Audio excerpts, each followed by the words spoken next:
السلام علیکم ورحمۃ اللہ وبرکاتہ۔ محترم ناظرین و سامعین، آج ہم آپ کی خدمت میں روزی میں برکت کے لیے 5 وظیفے لے کر حاضر ہوئے ہیں۔ اس سے پہلے اپنے وظائف کو شروع کرنے سے پہلے چند باتیں آپ کی خدمت میں پیش کرنی ہیں۔ نمبر 1، اسی ٹاپک پر ہمارے آسان دین چینل پر ایک ویڈیو موجود ہے جس میں ہم نے 15 وظیفے بتائے ہیں، وہ بھی آپ ضرور دیکھیں۔ نمبر 2، دوسری بات یہ عرض کرنی ہے کہ کون سے وظیفے کرنے چاہیے، کون سے نہیں کرنے چاہیے، وظائف کی کیا اہمیت اور شرائط ہے، اس پر ہمارا ایک مستقل ویڈیو ہے، اس کو بھی آپ دیکھ لیں۔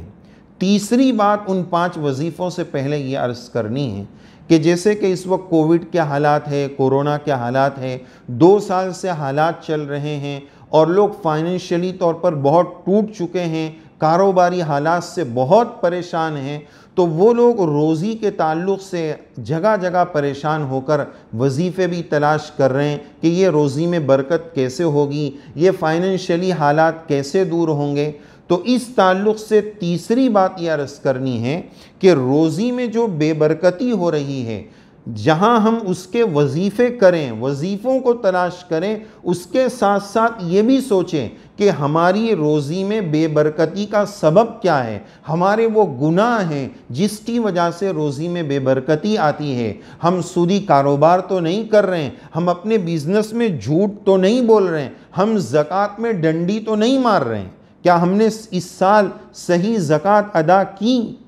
حالات چل رہے ہیں اپنی جگہ پر، لیکن صاحب نصاب ہے تو زکوٰۃ فرض ہے، کیا ہم نے وہ زکوٰۃ ادا کی؟ یہ گناہ جو ہے یہ بھی ہماری رزق میں اور روزی میں بے برکتی کا سبب ہوتے ہیں۔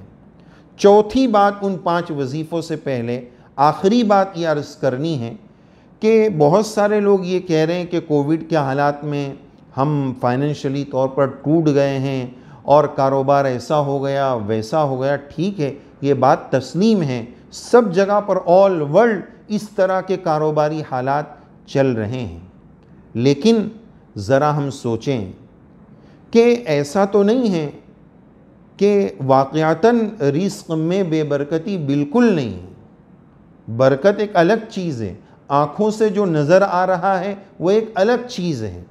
ذرا ہم یہ بات سوچیں کہ اس پورے 2 سال کے لاک ڈاؤن اور کووڈ کے حالات میں، کورونا کے حالات میں پورے 2 سال کے قریب ہونے جا رہے ہیں، اس پوری مدت میں کیا کوئی ایک دن ایسا آیا کہ مجھے حالات کی وجہ سے بھوکا رہنا پڑا؟ حالات کی وجہ سے جو نعمتیں پہلے مل رہی تھیں وہ اب نہیں مل رہی ہیں، کیا ایسا ہوا؟ ہرگز نہیں ہوا۔ ضرورتیں سب پوری ہو رہی ہے، پرابلم یہ ہے کہ جو ہماری خواہشات ہیں، چونچلے ہیں، وہ پورے نہیں ہو رہے ہیں۔ مجھے جیسا ہائی ڈیمانڈ اور برانڈ والا موبائل چاہیے وہ نہیں مل پا رہا ہے، میرے پاس جو ضرورت کی گاڑی ہے اس سے اچھی گاڑی میری خواہش ہے وہ نہیں مل پا رہی ہے۔ ہماری ضرورتیں الحمدللہ سب پوری ہو رہی ہے، خواہشات پر جو ہے روک لگ رہی ہے۔ تو آج ہم نے خواہشات پوری نہ ہونے کو بے برکتی سمجھ لیا ہے، یہ سوچ غلط ہے۔ آئیے اب ہم اپنے وہ 5 وظیفے شروع کرتے ہیں۔ سب سے پہلا وظیفہ یہ عرض کرنا ہے، لَإِن شَكَرْتُمْ لَأَزِيدَنَّكُمْ۔ ہم سب یہ آیت جانتے ہیں، اس کا مطلب بھی جانتے ہیں کہ شکر سے اللہ تعالیٰ نعمت بڑھاتے ہیں۔ ہم ناشکری بہت کرتے ہیں، جو کچھ اللہ نے دیا ہے رو رہے ہیں، کاروبار نہیں ہے، کاروبار نہیں ہے، ایسا ہے ویسا ہے۔ جو ہے اس پر شکر شروع کر دیں۔ لَأَزِيدَنَّكُمْ، رب کریم کا وعدہ ہے اور یقینی وعدہ ہے کہ میں ضرور بھی ضرور اس کو بڑھاؤں گا۔ تو نمبر 1 وظیفہ شکر کا اہتمام شروع کریں۔ اللہ تعالیٰ نے کیوں فرمایا قلیل من عبادی الشکور، میرے بندوں میں شکر گزار بہت تھوڑے ہیں، یہ کیوں فرمایا؟ دوسرا وظیفہ سنیں، بخاری شریف میں یہ روایت موجود ہے، اور یہ وظیفہ کسی عالم صاحب، حافظ صاحب یا باپو صاحب کا نہیں ہے، امام الانبیاء جناب محمد الرسول اللہ صلی اللہ علیہ وسلم کے بتائے ہوئے اگلے 2 وظیفے سنیے۔ دوسرا وظیفہ سرکار کا بتایا ہوا، آپ صلی اللہ علیہ وسلم نے جو بتایا ہے اس میں یہ وظیفہ ہے۔ بخاری شریف کی روایت کا خلاصہ یہ ہے کہ تم میں سے جو شخص یہ چاہتا ہے کہ اس کی روزی میں برکت ہو اور اس کی عمر میں برکت ہو۔ آج عمر کی برکت کا بھی ٹینشن ہے کہ ہر ایک ڈرا ہوا کورونا کہیں میں چلا نہ جاؤں، ایسا نہ ہو جائے، ویسا نہ ہو جائے، یہ بھی لوگوں کو ڈر ہے۔ تو دونوں کا حل نبی کریم علیہ السلام نے یہ بتایا کہ جو یہ چاہتا ہو کہ روزی اور عمر میں برکت ہو وہ صلہ رحمی کا اہتمام کرے، رشتہ داروں کے ساتھ حسن سلوک اور اچھے برتاؤ سے پیش آئے۔ صلہ رحمی کا دائرہ اور سرکل بہت وسیع ہے، صرف کھلانا پلانا اس کے اندر نہیں ہے، وہ بھی اس کے اندر شامل ہے۔ اچھے انداز میں، اچھے اخلاق سے، اور بیمار ہو جائے تو پوچھ لینا، انتقال ہو جائے تو تعزیت کر لینا، یہ سب چیزیں جو ہے صلہ رحمی کے اندر آتی ہیں۔ آج رشتہ داریاں جو ہے وہ بہت محدود ہو گئی، اور انٹرنیٹ اور موبائل اور فیس بک اور واٹس ایپ تک محدود ہو گئی۔ بس ایک مرتبہ عید مبارک کا کلک دبایا، سب رشتہ داروں کی صلہ رحمی کا حق ادا کر دیا۔ یہ صلہ رحمی آج ہو گئی۔ اور ایک خرابی یہ ہو گئی کہ جو میرے ساتھ کرے گا میں اس کے ساتھ صلہ رحمی کروں گا، ورنہ نہیں۔ حالانکہ رسول اللہ صلی اللہ علیہ وسلم نے حدیث پاک میں بتایا لیس الواصل بالمکافی، صلہ رحمی کرنے والا وہ نہیں ہے جو بدلہ چکا رہا ہے، مکافات کر رہا ہے کہ اس نے کیا تو میں کروں گا۔ تو یہ تو جو ہے اس کے بدلے میں ہم کر رہے ہیں، یہ اللہ کے لیے نہیں کر رہے ہیں۔ جو مجھ سے توڑے اس سے میں جوڑوں، یہ صلہ رحمی اگر کریں گے تو انشاءاللہ رزق میں، روزی میں اور عمر میں برکت ہوگی۔ نمبر 3، تیسرا وظیفہ، یہ بھی حدیث پاک میں ہے اور یہ بھی رسول اللہ صلی اللہ علیہ وسلم کا بتایا ہوا وظیفہ ہے۔ انکم ترزقون بضعفائکم، کہ تم کو جو روزی ملتی ہے نا وہ تمہارے کمزوروں کی وجہ سے ملتی ہے۔ اگر گھر میں کوئی ہینڈی کیپ ہے، معذور ہے، دادا دادی بوڑھے موجود ہیں، تو بہت ساری مرتبہ بہت سارے کمانے والے جوان یہ سمجھتے ہیں کہ یار یہ بوڑھے لوگ پڑے کھا رہے ہیں، یہ ہینڈی کیپ پڑا ہوا برسوں سے کھا رہا ہے، میں محنت مزدوری کر رہا ہوں۔ کبھی کبھار یہ بات عورتوں کے دماغ میں بھی آتی ہے کہ میرے شوہر اتنا کما رہے ہیں اور اپنے بچوں کا اتنا نہیں کرتے جتنا ان کے ماں باپ کا کرتے ہیں۔ تو یاد رکھنا چاہیے، اگر وہ مائیں بہنیں چاہتی ہے کہ ہمارے شوہروں کی روزیوں میں برکت ہو تو ان کو بوڑھے ماں باپ پر خرچ کرنے دیں، دل جو ہے کمزور نہ کریں، دل سے پریشان نہ ہو۔ انکم ترزقون بضعفائکم، تم جو اپنے کمزوروں پر خرچ کرو گے نا اس کی برکت سے تم کو روزی ملے گی۔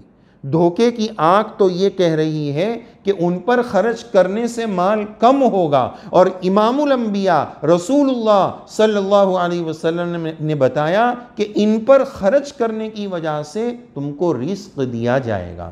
تو ان پر دل کھول کر، کمزوروں پر، معذوروں پر، اپنے کمزور رشتہ داروں پر، چاہے وہ باڈی کے اعتبار سے کمزور ہو، چاہے فائنینشلی کمزور ہو، ان پر خرچ کرنے سے روزی میں برکت ہوگی۔ اگلا وظیفہ نمبر 4، رسول اللہ صلی اللہ علیہ وسلم نے پڑھنے کا ایک وظیفہ بتایا ہے۔ کثرت کے ساتھ اس دعا کو پڑھیں، اللہم اغفر لی ذنبی ووسع لی فی داری وبارک لی فی رزقی، اللہم اغفر لی ذنبی ووسع لی فی داری وبارک لی فی رزقی، اللہم اغفر لی ذنبی، یا اللہ میرے گناہ کو معاف فرما دیجئے، ووسع لی فی داری، مجھے کشادہ اور چوڑا اور بڑا اور اچھا، ہوا اجاس والا، ہر طرح کی سہولت اور فیسلٹیز والا گھر دے دیجئے، ووسع لی فی داری۔ بہت سارے لوگ گھر کے لیے بھی پریشان ہیں، کرائے کے گھر میں رہتے ہیں، اپنا ذاتی مکان چاہتے ہیں، وہ بھی یہ وظیفہ کریں۔ رسول اللہ صلی اللہ علیہ وسلم کا بتایا وہ وظیفہ ہے، وبارک لی فی رزقی، اور میرے رزق میں برکت دے دیجئے، اللہم اغفر لی ذنبی ووسع لی فی داری وبارک لی فی رزقی۔ کثرت کے ساتھ جتنی مرتبہ پڑھ سکتے ہیں اس دعا کے پڑھنے کا اہتمام کریں۔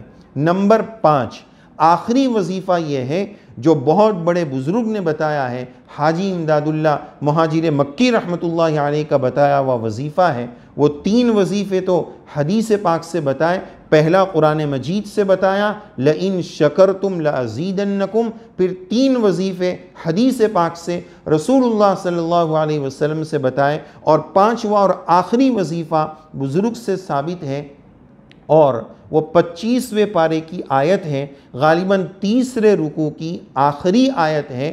25ویں پارے کی آیت اللہ لطیف بعبادہ یرزق من یشاء، اللہ لطیف بعبادہ یرزق من یشاء وہو القوی العزیز، اللہ لطیف بعبادہ یرزق من یشاء وہو القوی العزیز۔ اس آیت کو صبح میں، بہتر یہ کہ صبح جتنا جلدی پڑھ سکتے ہو، فجر بعد فجر پہلے جتنا ہو سکے جلدی پڑھنا ہے، 70 ٹائمز 70 مرتبہ اس آیت کو پڑھنا ہے، اس سے روزی میں برکت ہوگی۔ ورنہ فوراً نہیں پڑھ سکتے تو فجر سے ظہر کے بیچ میں جب بھی موقع مل جائے 70 مرتبہ 25ویں پارے کی اس آیت کو پڑھنا ہے۔